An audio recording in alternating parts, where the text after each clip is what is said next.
You see him on the news. CNN.com contributor, Dean Obeidallah. So, Dean... Watch him at comedy clubs. When I say Mecca, do you think of a holy place or an urban clothing line? Read his articles. And you hear him on the radio. The Dean Obeidallah Show is on live right here on SiriusXM Progress, Channel 127. And welcome to the show, brothers and sisters of the resistance and fellow patriots. I'm Dean Obeidallah. I hope to be your MBFF. We're live right here Thursday, October 25th, and obviously a lot is going on. The repercussions from the bombings, from the bomb sent, the terrorist plot, the greatest, the most coordinated terrorist plot on U.S. soil since 9/11. That's what it's been. And there are now 12 days into the most important election of our lives. And you know it. This is the most important election of our lives. You don't need me or anyone else to say it. Everyone feels it now. We know what's going on. And if you want to send a message to Donald Trump, that radicalizing Americans commit acts of violence in his name are not acceptable, and that our GOP Congress, which is quiet and silent in the face of this coordinated terrorist attack, one thing to do. And you've got all the power. In 12 days, you can change the course of this nation. You can save this country. Save America. Vote Democratic November 6th. It is Judgment Day. I've been saying that for months, for 6 months, almost a year. And now we all know it. It's not hyperbolic. That's where we are. Trump's lack of response yesterday, beyond just a pro forma reading a statement, was awful. What he said today was just off the charts, horrible. But first, here's Stephen Colbert last night, just crushing Trump's lack of response to the bombings, and listen to the audience just laughing at the stupidity of Donald Trump. Here's clip number one. Vice President Pence tweeted, "We condemn the attempted attacks against former President Obama and the Clintons, CNN, and others. These cowardly actions are despicable and have no place in this country. Grateful for swift response of Secret Service, FBI, and local law enforcement. Those responsible will be brought to justice." That is a nice sentiment. So nice that the president, instead of making his own statement, just retweeted, adding, "I agree wholeheartedly." Took the words right out of his mouth. First of all,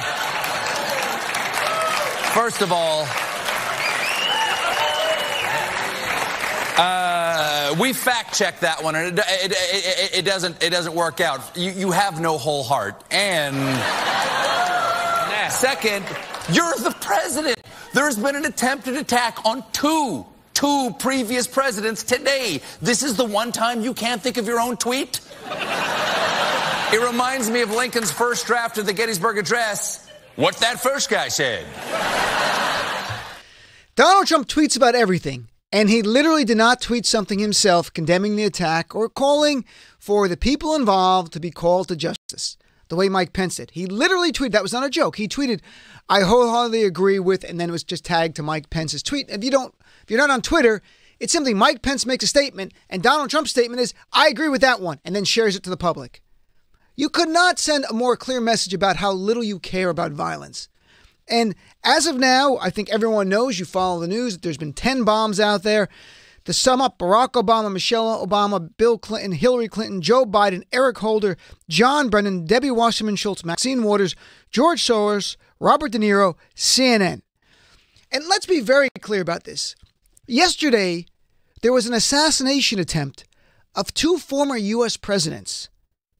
Did Donald Trump call them by name, or recognize them by name and say, "We stand with them"? No, he didn't. Of course, this is the same Donald Trump who ridiculed Dr. Christine Ford for his base to enjoy. This is the same Donald Trump who refused to say even a nice word about John McCain after he died. This is the same Donald Trump who's the head of the Republican Party. Remember that. This is the head of the Republican Party.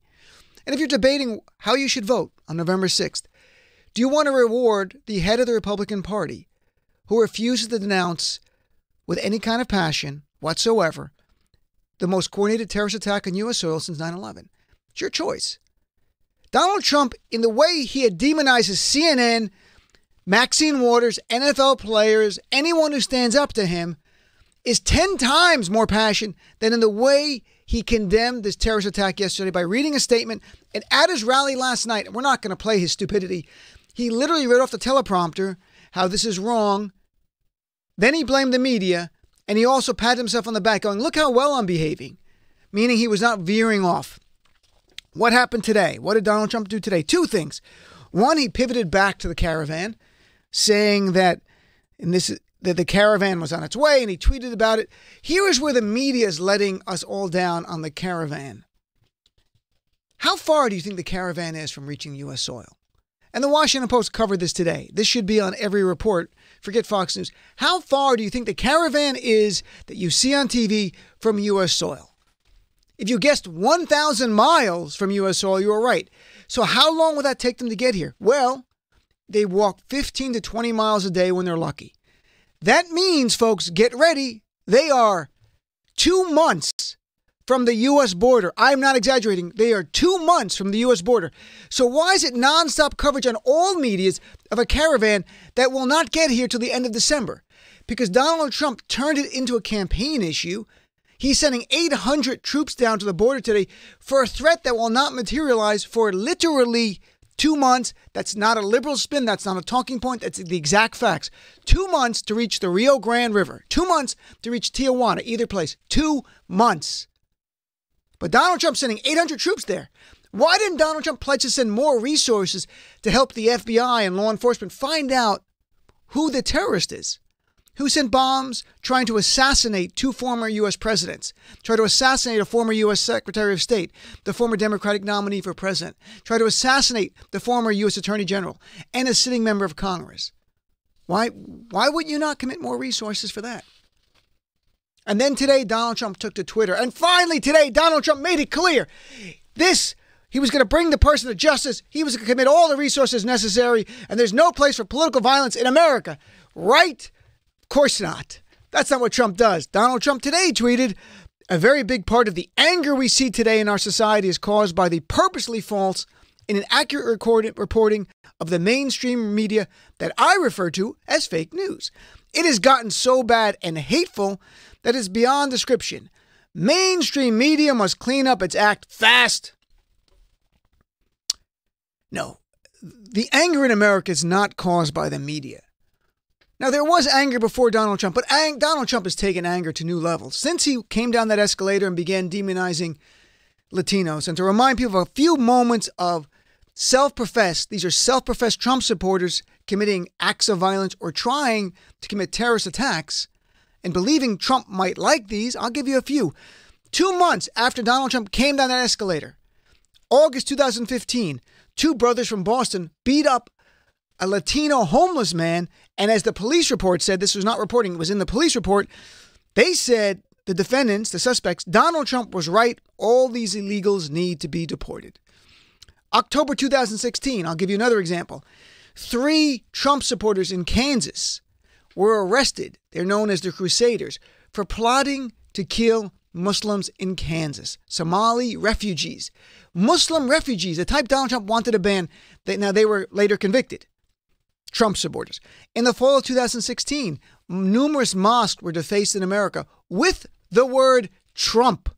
The word Trump has become a modern-day swastika to certain people. Not all people, but to certain people. It has become a symbol of hate. That's why they spray the word Trump on mosques, because Donald Trump has demonized Muslims. From Islam hates us to total complete shutdown of Muslims. In 2017, last year, 34 Americans killed on U.S. soil by extremists. How many by Muslim extremists? 8 in one incident. How many by right-wing extremists? 18. 18, more than half. You would never know that because Donald Trump will never demonize them. And of course, we remember one of those attacks was Charlottesville, where Heather Heyer was killed by a white supremacist terrorist. And the response, Donald Trump says, find people on both sides. The list goes on. March 2018, 3 Illinois men, including one who drafted a border wall prototype for Trump, were arrested for throwing a pipe bomb, into a mosque in Minnesota. These guys drove from Illinois to Minnesota to attack Muslims because Donald Trump on election day was in Minnesota talking about Somali refugees and Muslims there. This is where we are. And the list goes on and on. I can do this all day. And I ask you, here's a simple question. We know what Donald Trump is. The greatest threat to America are not foreign actors. They're not foreign groups. It is this White House. That is the greatest threat to America today, if you believe in the America that I believe in and that most progressives believe in, and I think, frankly, most Americans believe in. But not Donald Trump. So where is the GOP Congress? Where is their big press conference today? Where is Mitch McConnell standing side by side with Paul Ryan and the leaders of the Republican Party standing up there doing a big press conference? The national media, I can assure you they would cover it from Fox News to MSNBC to every radio station would cover this amazing moment where Republicans were to stand up and say, there is no place for this violence in this great nation. There is no place for political violence.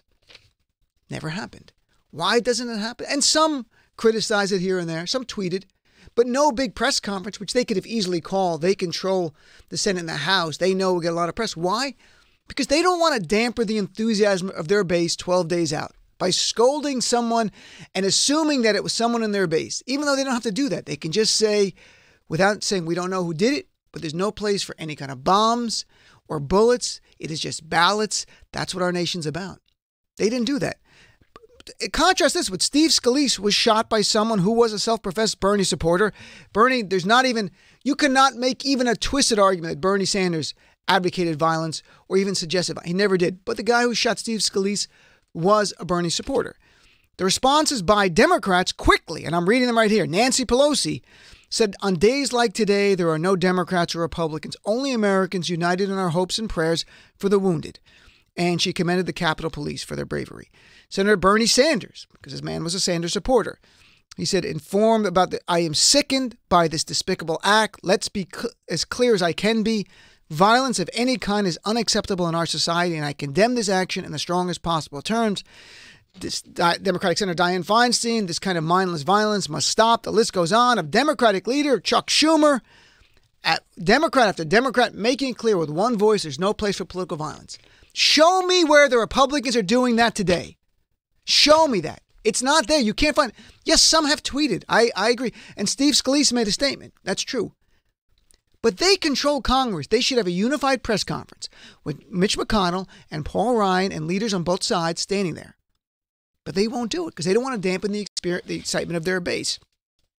And, Donald Trump is Donald Trump. We know he's shown us who he is. We're going to believe it, as Maya Angelou said. But let's do a what if, not a what about, a what if. What if this terrorist, what if the suggestion was that this terrorist who sent these bombs was a Muslim? How do you think Donald Trump would respond? You think he'd be tweeting today about it?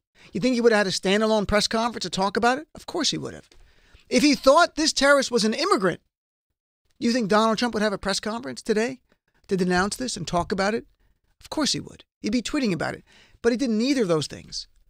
Donald Trump today should have had a press conference alone on this issue, not bootstrapping it with some other prearranged conference on some other issue to make it clear that this is not acceptable in the United States of America. But he didn't. After Charlottesville, very fine people.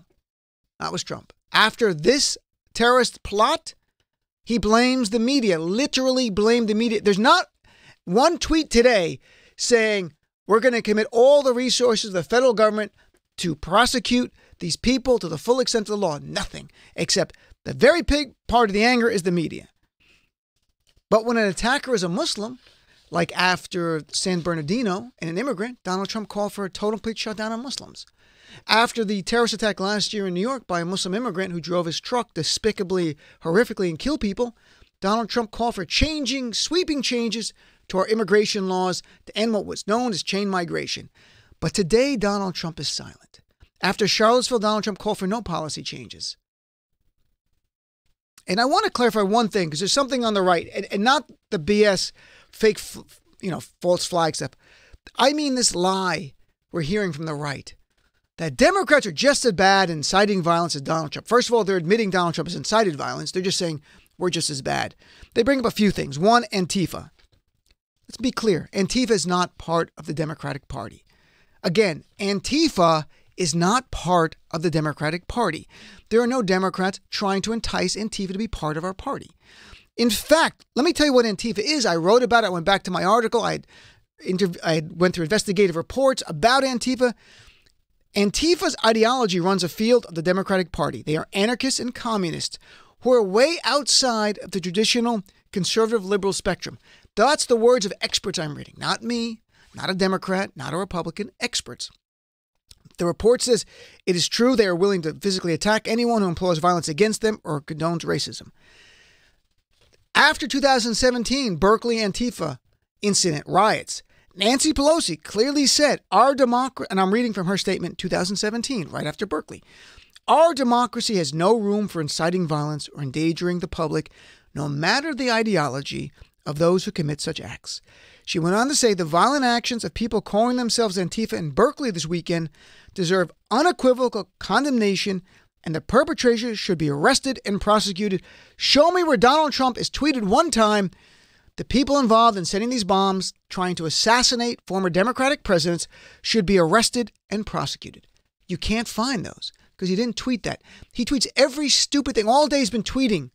Not one time that. And let's be clear. Donald Trump and the right have coddled, nurtured, and enticed white supremacists to be part of their party. And this is what we're dealing with. We're dealing with white supremacy. You know, I had Aisha Moody Mills on, and there was a discussion we came up yesterday. When you threaten white supremacy, the response has been violence through our history. And I think that's what we're seeing right here. Donald Trump has retweeted white supremacists. He refused to denounce David Duke. He called white supremacists in Charlottesville very fine people. He's caused a well-documented Trump bump to white supremacist groups. I've covered all of this. I've written about it the last 2 years. And this is the man who he is. This is Donald Trump, a man who has coddled and enticed white supremacists. We've denounced Antifa. They're not part of us. Their biggest thing, they love to say on the right, Obama said once, if they bring a knife to the fight, we bring a gun. They keep bringing that up. You know when that was said? June 2008. Over 10 years ago, candidate Barack Obama said that not literally, but he said that literally, but not to invoke violence. But he did use terms that could be seen as violent. For 10 plus years afterwards, there's no other quote. That's what they got. Next best thing they have, Maxine Waters, saying, and her exact quote was, and it was during the family separation issue, if you see anybody from the cabinet in a restaurant, in a department store, you get out and you create a crowd. You push back on them and you tell them they're not welcome anymore, anywhere. We've got to get the children connected to their parents. That was Maxine Waters' statement. Can you say perhaps that can incite someone during the time of family separation to get in the face of a cabinet official? Yes, you could. You could say that. But nothing like this compares to this. Let's hear clip number 2, part of clip number 2.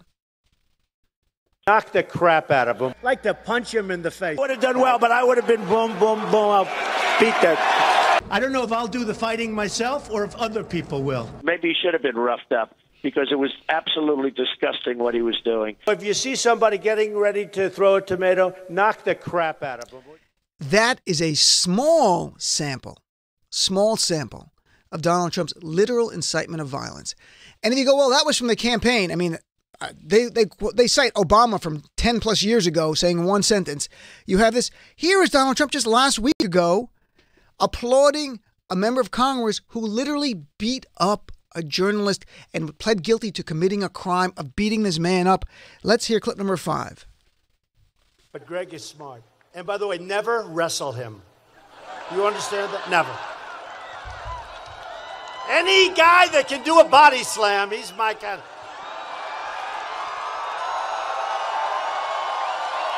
He's my guy. I shouldn't say this because there's nothing to be embarrassed about. So I was in Rome. All right, so let's get out there. A lot of the leaders. And that was last week. Donald Trump literally celebrating violence, physical violence against a reporter. The man was taken and slammed to the ground, slightly injured, not horribly injured, filed criminal charges. Greg Gianforte pled guilty, paid a fine. He apologized, to be fair. Not Donald Trump. He celebrates this. Folks, what you just heard is something you would have thought you would hear in a banana republic by a leader there who wants to tell his crowd that violence is okay. Because let's not be PC, let's not play games, let's be adults. That's what Donald Trump just did there.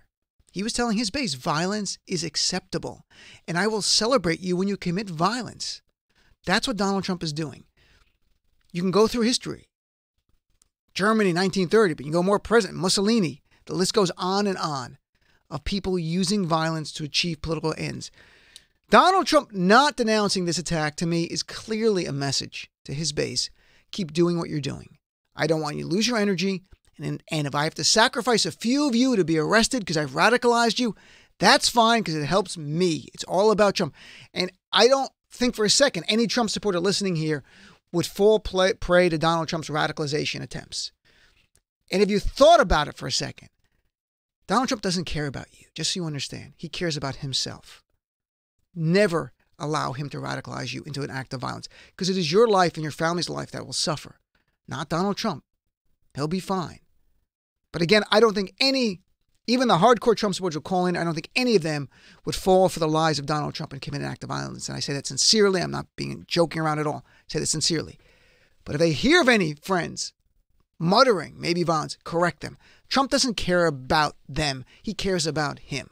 That's where you are. And that's why I say the greatest threat to this country today is not foreign actors. It is in the White House. And to me, the answer is not violence. It's not bombs. It's not bullets. It's simple. November 6th. It's right in front of us. It's right in front of us. 12 days. We can change the course of this nation by voting. Let's take the House. Let's take governorships and maybe the Senate. All right, so look, everyone's on hold right now. I know I'm trying to get so many candidates on running for Congress. We're going to take a break, come back with a candidate for Congress a little bit, then we'll take calls. Then Raul Reyes will be here. We'll take some more calls.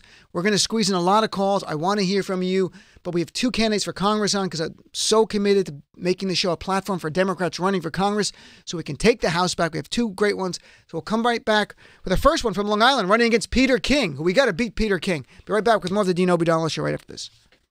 Progressive values are the best of American values, and we need to keep fighting for them to save our country. Don't go anywhere. This is the Dean Obeidallah Show.